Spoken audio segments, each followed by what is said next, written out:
Well, this morning, the public got its first look into the House Ethics Committee's findings on former Congressman Matt Gaetz. For a time, it was unclear whether the report on President-elect Donald Trump's original selection for Attorney General would be released. Several Democratic lawmakers have been outspoken that the report should be made public despite Gaetz's resignation from Congress. Illinois Congressman Sean Casten was one of those lawmakers. He joins us now with more on this. Great to have you on, Congressman. Thank you for making time.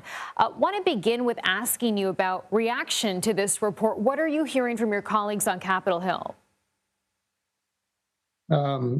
Look, what's in the report is disgusting. Prior to the report, we were talking about these as allegations. We now have an affirmative investigation by the Ethics Committee that says that they have found that Matt Gaetz did, in fact, commit statutory rape in Florida, violate Florida laws relating to possession of contraband substances, and violate Florida laws with respect to prostitution. This is conduct unbefitting a member of Congress. It is not a good day for the House, except insofar as that the report has been released. Because if we're going to hold ourselves to a higher standard, it's appropriate for us to call out our own when people don't live up to the standard that the public expects us to hold. Right. So let's talk about how we got here, because we know you've been pushing for this report to be released for weeks now. Talk about the process.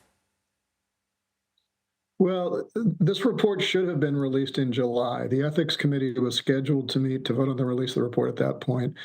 Because of some scheduling issues, we ended up going home a week early for summer in district periods. And it was then punted to November. By the time it was punted further along, Trump had, of course, won the election and named Mr. Gaetz to be Attorney General. And at that point, we had led a letter to I think about 100 of our colleagues, pushing the Ethics Committee to release this report. The Ethics Committee deadlocked. At that point, we brought a privileged resolution to the floor to force the Ethics Committee to release the report. Speaker Johnson and Majority Leader Scalise used some parliamentary maneuvers to prevent us from forcing that vote. And it appears that subsequent to that, the majority of the Ethics Committee did vote to release the report, but only after the conclusion of all the legislative business of the House in this cycle. So having finished that last week, the report has now been released. So what now, Congressman? I mean, could Matt Gaetz face any repercussions here?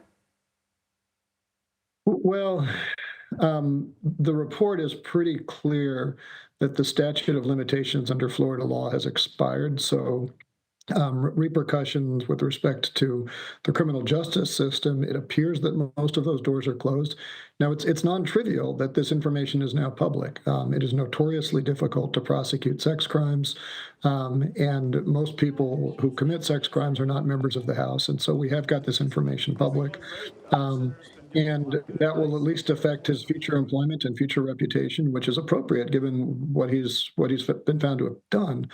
I think we do need to do some more digging to try to figure out why was Speaker Johnson blocking the release of this report. There doesn't seem anything that's particularly controversial. There's plenty of precedent for releasing these sorts of reports against prior members.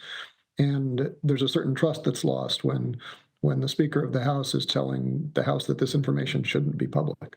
And I just wonder as well, because of the timing of this, we have to mention Matt Gaetz is no longer serving as a congressman.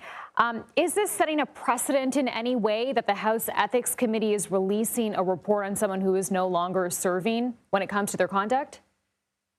To the contrary, if we had not released this report, that would have set a precedent. This is an important point. There have been a lot of members under ethics investigation whose tenure ended and then the report wasn't released.